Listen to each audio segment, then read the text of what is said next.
I think the United States is the greatest country in the history of the world, and one of the things that's made us great is limited government.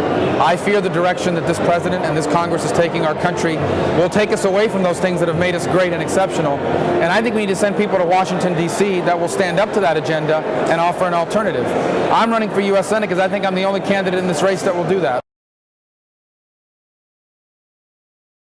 Well, the number one issue everyone's facing now is our economy and the creation of jobs. The truth is that job creators in America right now, people who start new businesses or expand existing ones, they're not creating jobs because of all the uncertainty being created out of Washington, D.C. So the most important thing we need out of Washington is a reassuring message that government's not going to dramatically change the rules, that government's not going to dramatically involve itself in the economic life of our country. You know, right now, all messages out of Washington are about new mandates in healthcare, new mandates in energy, higher taxes that we'll need to pay off our deficit, runaway spending programs that we're going to eventually have to pay back through confiscatory tax rates.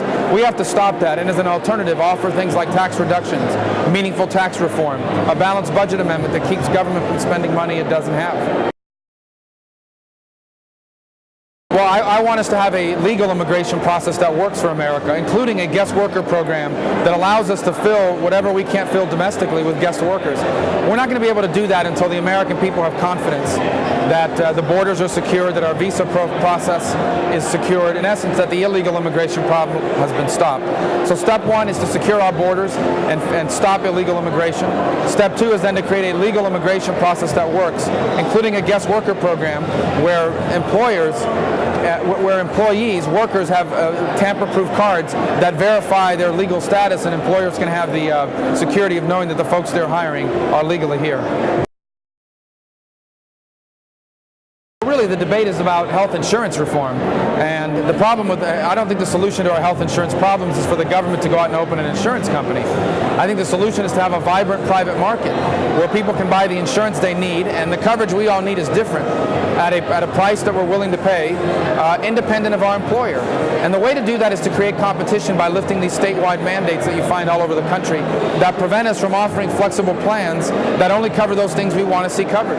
And so I hope we can buy insurance across state lines. I think that's one positive step towards creating a national insurance market that's competitive and vibrant and that allows you to buy it independent of your job. Because I don't think he'll go to Washington and stand up to this administration and offer a clear alternative. In fact, I'm the only candidate in this race who has a record of standing up to a big government agenda.